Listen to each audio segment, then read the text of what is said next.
Elbow orthosis. The first one is static elbow orthosis. Static means to position a joint in a specific position, और ये immobilize के तौर पे use होता है, immobilize करने के लिए। इसकी टाइप जो है ये हम पेशेंट टू पेशेंट वेरी करता है, और ये कस्टम मेड बनाते हैं। कस्टम मेड का मतलब है यानी कि खुद मेजरमेंट लेके साइज़ लेके बनाते हैं, और जो बने बनाए मिलते हैं उनको रेडीमेड कहते हैं। ये कस्टम मेड होती हैं, खुद मैन्युफैक्चर करते हैं। ऑर्थोटिक एम है to immobilise the elbow joint. तो किस सूरत में दे सकते हैं स्टैटिक एल्बो? ये इसकी बहुत सारी रीज़न है। यूजुअली इसमें जब एपिकंडाइल्स की सर्जरी होती है ना, वो किसी भी रीज़न की वजह से हो सकती है, उसके बाद ज़्यादा प्रिस्क्राइब करते हैं।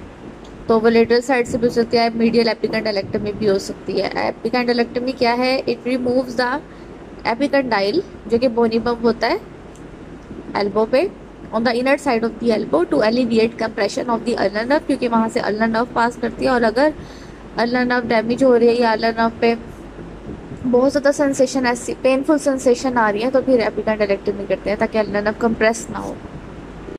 उसके बाद है एल्बो आर्थ्रोप्लास्टी, ये भी इंडिकेशंस में आ जाएगा। एल्बो आर्थ्रोप्लास्टी क्या होती है?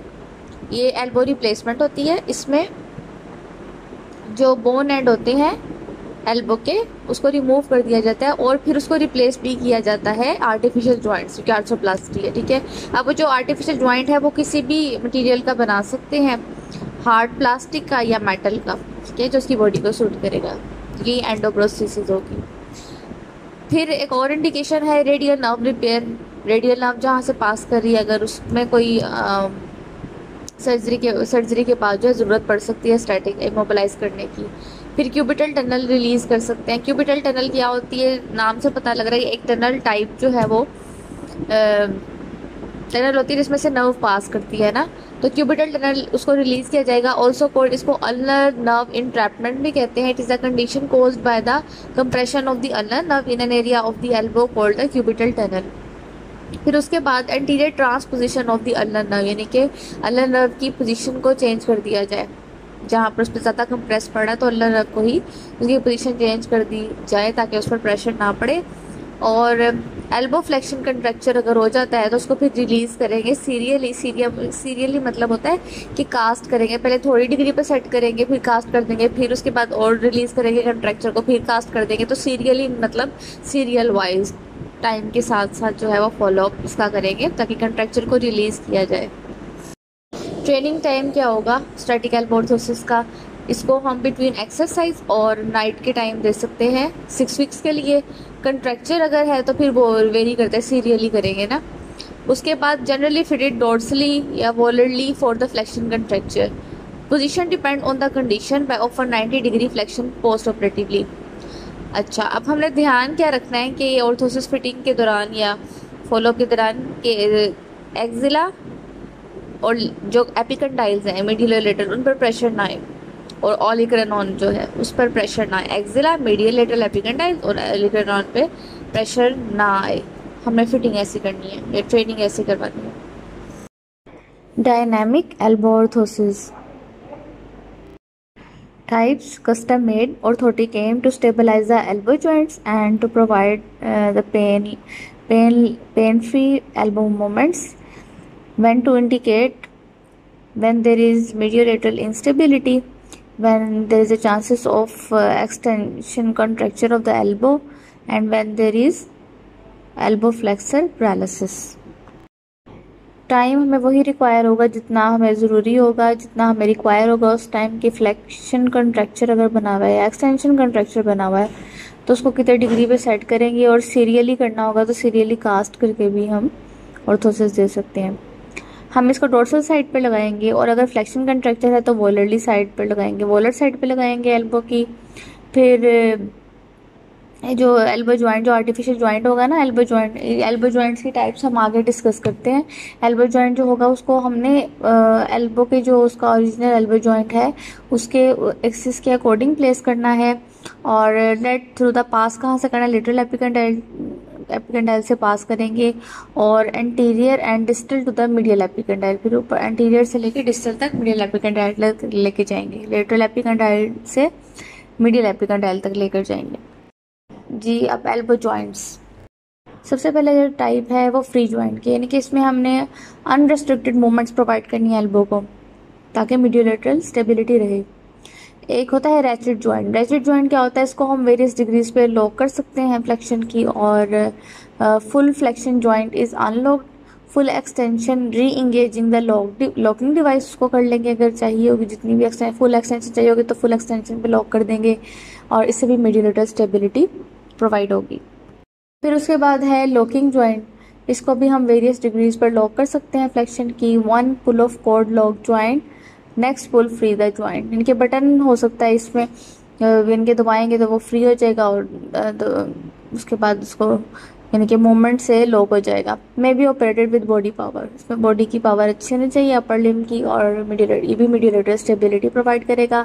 उसके बाद आता है फ्लेक्शन असिस्ट, नाम से पता लग रहा है कि फ्लेक्शन को अलाउ करेगा, असिस्ट करेगा, मदद देगा।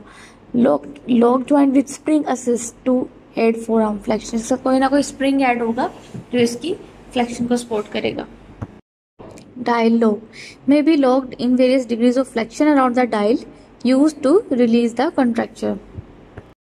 3 point elbow extension orthosis, elbow को extension में रखना है और 3 point pressure अप्लाई करना है।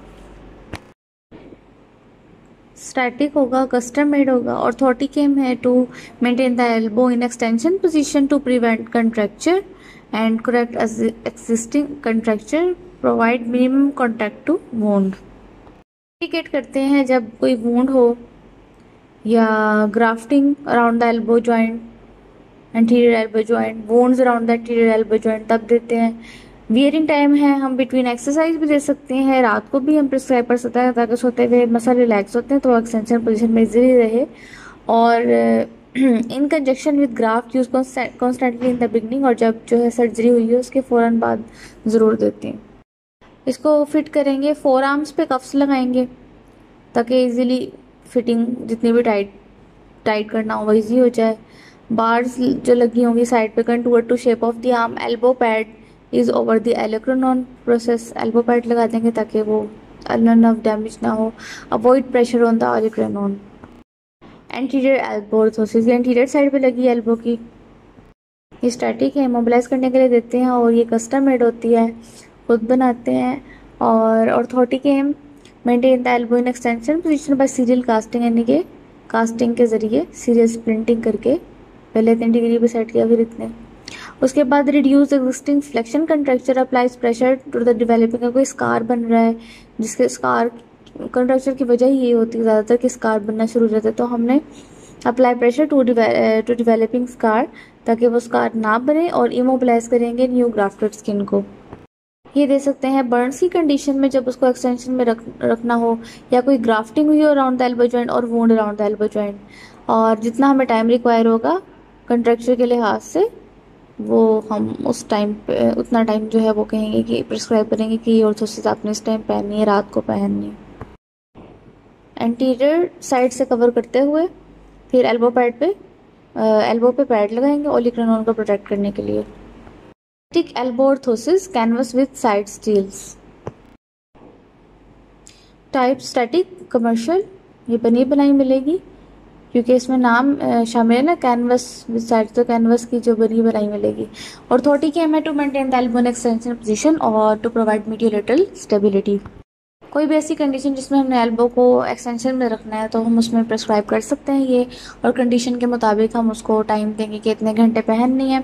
और steel shape to control, steel जो होगा उसको तो जो इलास्टिक वाला पार्ट होगा वो तो इजीली लग जाएगा, जो स्टील वाला पार्ट होगा उसको कंट्रोल करना पड़ेगा आर्म के लिहाज से, उसके साइज़ के, उसकी विड्थ के लिहाज से। अब ये है स्टैटिक एल्बो, ये भी स्टैटिक एल्बो ही है लेकिन इसमें इलास्टिक मटेरियल भी यूज़ किया है। ये स्टैटिक है और कमर्शियल मिल जाएगा आपको, अवेलेबल होगा। उसके बाद ऑर्थोटिक एम है to provide the mediolateral stability, क्योंकि मीडियोलेटरल इंस्टेबिलिटी है तो हमने क्या देना है, मीडियोलेटरल स्टेबिलिटी के लिए देना है। और इंडिकेशंस क्या है, कब देते हैं, जब मीडियोलेटरल साइड पर इंस्टेबिलिटी हो, वियरिंग टाइम कंडीशन के मुताबिक।